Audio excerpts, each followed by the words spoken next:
So in this segment, we're going to be talking about British retailers turning to Irish beef processors to guarantee supply.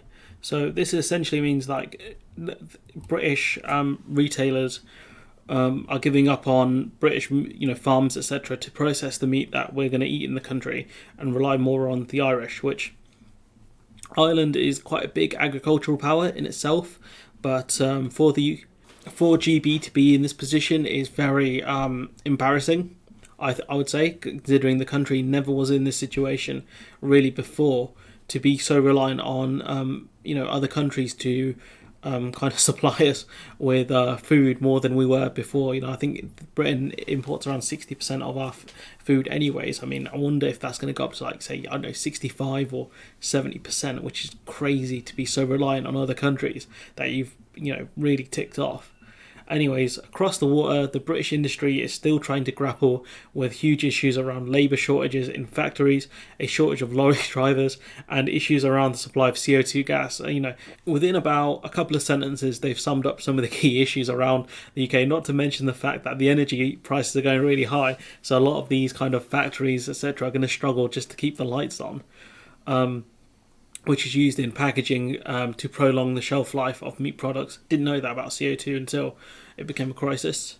The Irish Farmers Journal understands that a number of new contracts are close to agreement between British supermarkets and Irish processors, because this is the only way the supermarkets are going to get the meat, essentially. Retailers across the water are said to be nervous about the upcoming Christmas supply chain and are keen to avoid any situation where shop shelves are left empty, which is the reality now. Shop shelves are empty now, so especially during busy periods where pre-Christmas offers on meat drive supermarket footfall, because I think people would go to supermarkets rather than a butcher's because you can get it all in one, essentially. And if you're in a situation where you can't buy it from the supermarket, you either go to the butcher or you have a very vegetarian Christmas.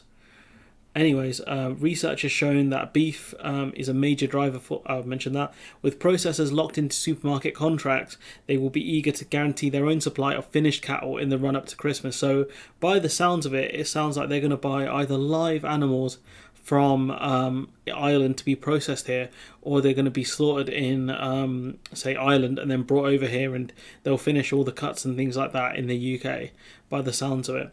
This will have a positive effect on price and should increase the chances of larger suppliers being issued finishing contracts in the coming weeks. Not to mention the fact that the UK is going to struggle with this, crisis with, abattoirs and butchers and things like that for a while. It could be years, essentially.